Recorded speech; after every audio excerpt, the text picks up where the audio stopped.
Okay, we are live. Week 3 of Recovery Month and our Facebook Live series. We are going to be chatting with Becci, who will join us momentarily. Okay. I shouldn't say it yet, but I think technology is working. So I think Becci is joining us here. Oh.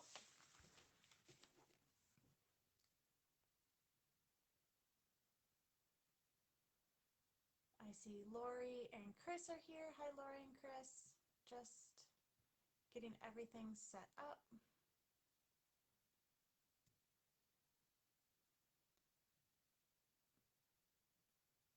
Hopefully everyone's enjoying the cool change in the weather here.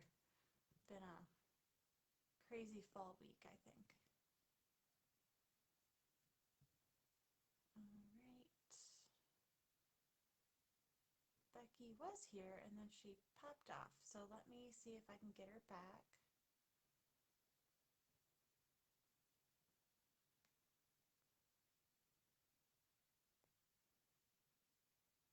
Oh, technology is so much fun.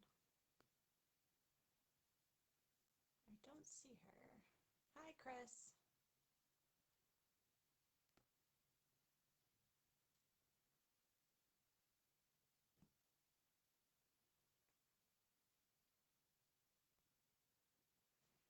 Oh, there we go. All right, I am adding Becci again. Fingers crossed. Hi, Lori. There we go. Hi. Hi. Hi. Yay. How are you doing? I'm good. Nervous, but good. Yay. So glad you were able to join us live tonight. So we've only met virtually. Yes. Hello, COVID. So, Yes. but And the what funny an thing is, amazing. the health department is a block away from where I live. It's so close. I can see you from my front yard. Well, maybe one of these days we'll meet in true real life. Yeah. But I'm so glad you're able to join us live tonight and talk a little bit about your story and what your recovery journey has been so far. I think you have such a great story to share, and with the Recovery Month's theme this year of inclusivity and recovery for every person, every community, and everyone, I just think we're going to have such a good discussion. So let's just jump in. Can you give us just tell us a little bit about your story and your journey to recovery? Where to begin? I started using when I was 14, and I know we didn't talk about this earlier, but I feel this is important. We talk about gateway drugs, and for me, marijuana, weed, whatever you want to call it, was a gateway drug, because when I was in my 20s, I looked at my now ex-husband and said, I need something stronger. This doesn't get me high enough. You can't get any more gateway than that. So that led to worse things. And I spent about 30 years out, both on the streets and on people's couches, and I have a kitten walking through. No, not no. Oh, of course. Sorry. No, it's okay. It didn't even bother me this whole time while I've been getting this all set up, and now he wants to get in front of the camera. It took me till 2012 before I really got serious. So I went from 1992 to 2012, mostly on the streets, on people's couches. I burned bridges with my family. My mom took my daughter, which was actually a blessing in disguise, because she didn't have to go to foster care. She was with her grandma, and it turned out really, really, really well. She stayed with my mom until she went off to college this year. And we're as close as can be now. My family and I are as close as can be. I got everything back. I have a house now. I love my life. There's peacefulness. We'll get into more of that later. And it's great now. And it's sorry. It's been quite a journey. I'm lucky to be the 1 in 10 that makes it. And I carry so much guilt with me because of that. Why me? Why not my ex-fiance? Why not his brother? Why not some of my best friends? What makes me lucky or special or whatever? And it's hard for me to talk about, because I mean, there was a time where I didn't think I was going to be the 1 in 10, and then that's when things got really scary. And that's, I think, when I got my most serious. That was in 2015 when I got clean. I've got about 6 years in, 7, 6. I suck at math. Sorry. February 15th, 2015 is when I got clean. So Congratulations on 6 thank years. you. I heard it again today. I went for a post-op surgery consult today, and the physical therapy lady was like, "That's great, that's awesome." And I love hearing it. I love people. I don't want to sound like an attention hog, but I love when people compliment me on my recovery, because so many people commented on my using, and it wasn't nice. And it's great to hear when people positively talk about my recovery. Yeah, absolutely. I bet. Absolutely. So you told me, so when we've talked before, you shared with me that that you started with medication assisted treatment, so MAT or Yeah. MAT for people Yeah. who don't know the lingo. So that's when you have like a medication that helps stop like cravings or from Or the like the drug withdrawal symptoms. actually, or withdrawal symptoms, That's the that kind of worst. thing. And so That's what makes people use it. Symptoms. when oh, Oh, loser? we're breaking up just a little bit. That's okay. So you've utilized medication assisted treatment, and then also kind of layered on top of it with counseling and things like that to take care of kind of the physical and the mental aspects of the recovery process, right? Absolutely. I told you that I was on year 3 of clean, and I was pretty much white knuckling it the whole time. It took me forever to get into treatment, forever, like 11 months, forever. Because Wow. the treatment world is not as easy as everybody thinks. It's not just, if you want to get clean, you call a doctor and they fix you. It just doesn't quite work that way. Yeah. But at year 3, I was seriously debating. I'm like, I'm just as miserable as when I was using, so at least I might as well be happy using, you know? And then I met Mara and Mara, I don't know what Mara's last name is, and Angie Golan. They both work at 16th Street Clinic here in Milwaukee, and they are my guardian angels. They took me from a mess. I mean, I was a hot mess, and this was 3 years clean, to where I am today. And that's amazing, because I mean, I'm such a different person, and they've worked with me in so many things, my fears, which contributed to me using, because if I would use, then I wouldn't be scared, because you always feel like Superwoman. But then the impulsivity control issues follow, and it turns into a bad storm, you know. I don't want to swear on camera. Well, yeah. Keep it PG. Yes. So that's so amazing to hear, because I think a lot of people that aren't familiar with recovery, or maybe are just suddenly struck with a situation where they themselves are looking at recovery or treatment, or they have a loved one and they think about like just treating the addiction and not necessarily maybe thinking about digging a little bit deeper and looking at the root causes that may have driven that behavior in the first place. And it looks like you've really found that layering that that counseling aspect on top of your medical, medication treatment is really like getting hitting both of those pieces that are so important. Having a team, I think, is key to, you know, dumping all the contacts on your phone, getting clean initially, you know, whatever it is, detox on your own, NA, whatever your choice is, everybody's different. The team is key. I have them talk to each other all the time.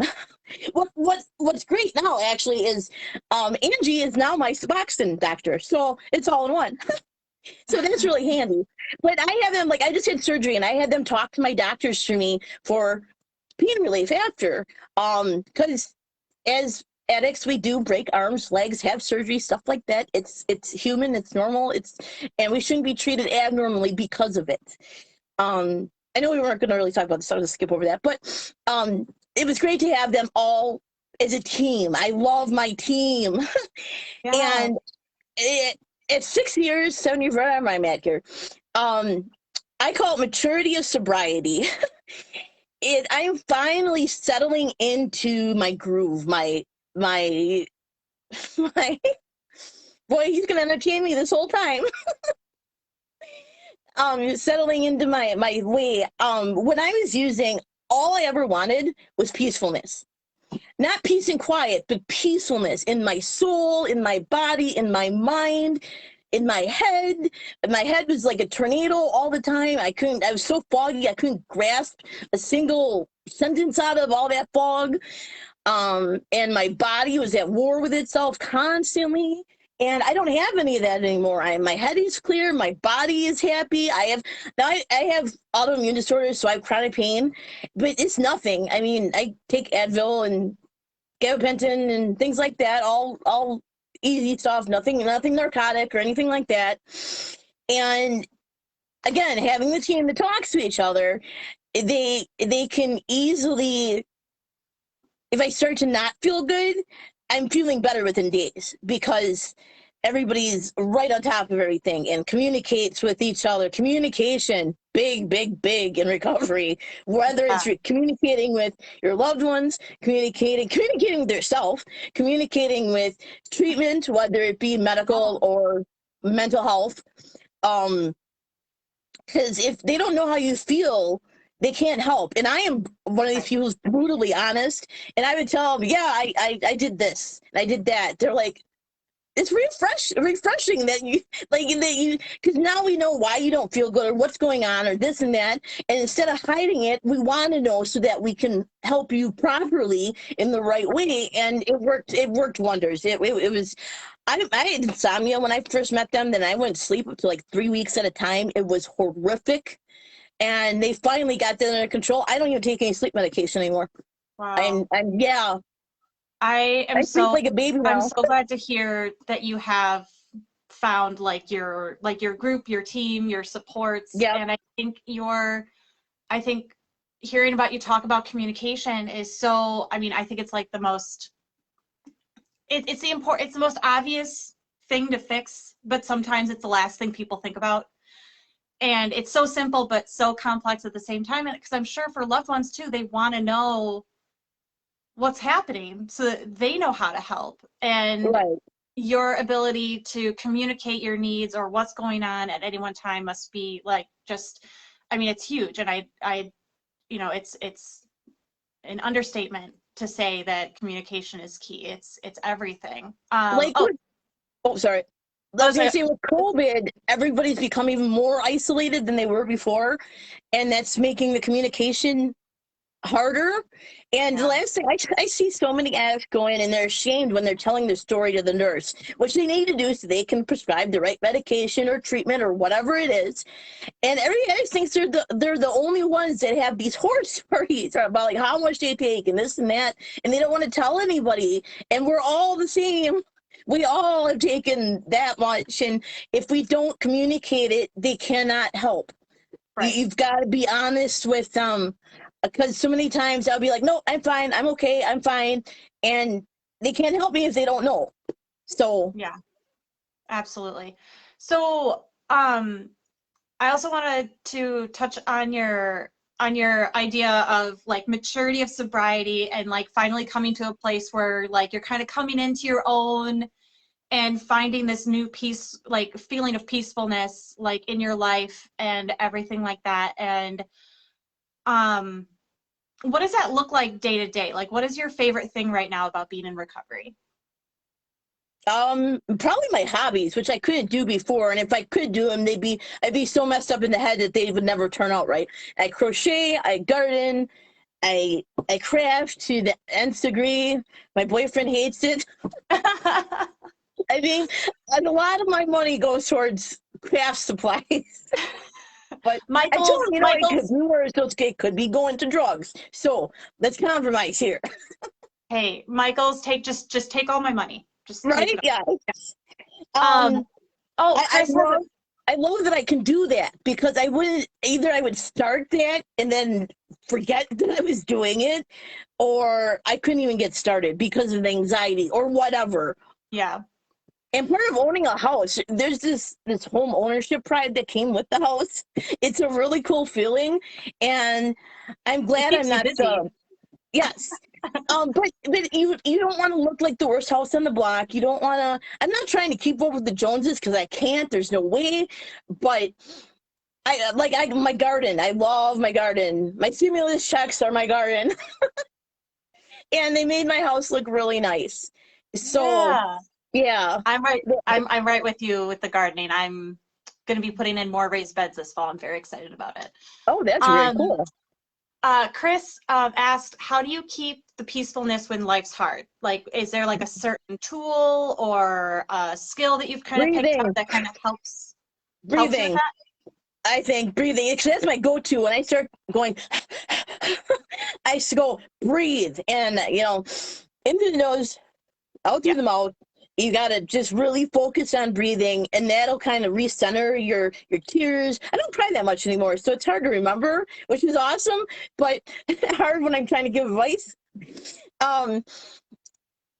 It kind of centers me, and I try not to let my brain, because I do this. My mom doesn't answer the phone. I assume she's laying on the floor needing a call for help button, and I've got to stop doing that. Yeah. And she's like, it's going to be a long time before I'm at that point. But that's just my brain. It goes to worst case scenario all the time.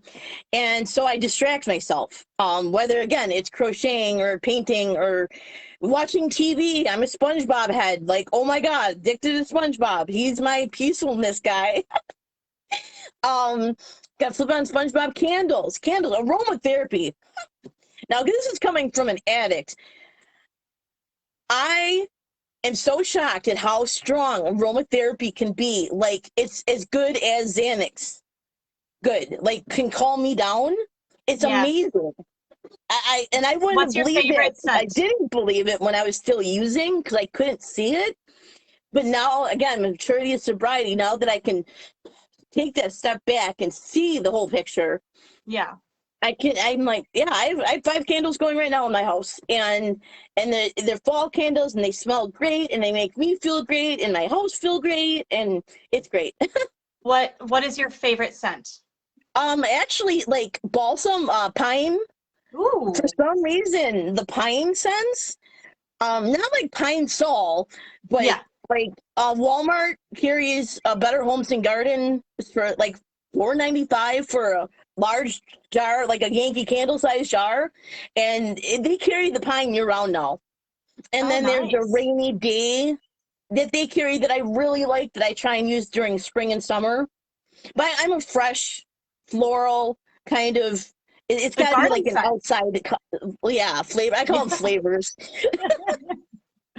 I have a coworker that she doesn't like the smell of outside, so we always tease her whenever we come in from outside the office. Like, do we smell like outside? Like, we don't know what she really means necessarily by outside, but whenever we come in from being outside, we always like, who's gonna like the smell of a fresh cut lawn or flowers or. Oh, no, she can't describe it. Okay, so just to finish out kind of our Recovery Month conversation, what would be like one, if you could say one thing or give a tip to somebody either who's struggling in the recovery process, or maybe has a loved one who's struggling, what would be like your your biggest tip?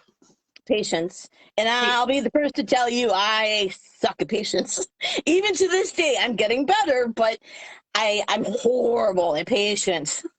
But now this is key. And it took my mom and me a long time to figure out that just because you're clean for the week doesn't mean it's over. Like I said, it took me 3 years to even start feeling better because I didn't treat the causes as to why I was using. I just treated the physical, Using. the physical symptoms. Yeah. Yeah. And they pause post-acute withdrawal syndrome can last 18 months or more, and everybody wants their kid to be better in 2 weeks or a month, and it doesn't happen like that. It just doesn't. If you can get into treatment in a month, you're lucky. Yeah. Or you get into treatment, detox for 3 days, and then you don't get another doctor's appointment for 6 months, and they tell you to hang in there. I don't know how many times I heard that one. And like, so you got me to the height of my withdrawal, and you're sending me out to the streets. Right. This is going to work so well. Yeah. So patience. Not all the doctors are doing the best they can, but the ones that are, the good ones are doing the best they can and will help you when they can. But they're being inundated by, there's so many people who need help. I mean, there's a reason this is an epidemic. And if I always like to use this as an example, if they say it's a plane load, like a jumbo jet size of people overdose and die every day. If we had a jumbo jet going down in this country every single day, they would stop the flights. It would be national attention. Yeah. But where's our national attention? Well, and that's why jet worth the people. Yeah. Well, and we talk about stigma of addiction and kind of in the recovery process being this silent barrier because we don't talk about it. But I think that's something that I'm hoping that these videos kind of help break down just a little bit, just to give people that aren't familiar. You're unfamiliar with it, you're uncomfortable with it, and I think that's where the stigma and the shame comes in. I believe the community needs to be better educated. And not like they're ignorant or anything. It's just they don't know the other side. Right. And you don't know the other side until you're in it. And it took my mom, and she's like goody two shoes, would never do anything wrong. So it's all opposite of me. She had to literally be in my appointments, and she's like, "What? This is what?" I'm like, well, "This is normal, Mom." And she just couldn't comprehend, this is how I was supposed to get better. Yeah. So, yeah. Patience until you find the right people, the right team, the right medication, whether it's antidepressant or MAT or anxiety medication or whatever it may be. One day at a time. Yes. Yeah. Putting it together, like you said, like being in recovery for 3 years and then really hitting the stride in your plan. I mean, and really like taking that journey, like it sounds like. But it happened quickly for me. Well, I guess 6 months. That's pretty quick before I started feeling better, thanks to Mara and Angie. But I've never looked back, and it's great. All I ever wanted to do was smile and genuinely smile and feel happy, because I hadn't felt happy since I was 14 years old. And then I started feeling happy, and then I was so scared it was going to go away. And I'm like, well, that would be bad, because now I've got a taste of it, and I don't want it to go away. But no, it stayed. And the longer, again, maturity and sobriety, the longer I have to deal with this, the better I can wrap my head around the whole situation and put more input into it and more thought into it. And and more just everything, and it makes the whole picture just that much better. Wow. Well, thank you so much for coming and sharing a little bit of your story. I know. I'm so glad we were able to connect and put this out there for people, and we will meet in person very soon. Soon. I hope. Oh, Teresa says thank you for sharing your story. I see a hi from Lori. Is that Yep, that's Lori Lori, from I don't know if you're history. still on or not, but I'd like you to friend me if you could. I don't know if I can friend you, so I Making don't know those if I can friend through connections. live, but we'll figure it out. So Excellent. Well, thank you so much, and we thank will you. talk soon. All right, sounds good. All right, bye. Bye.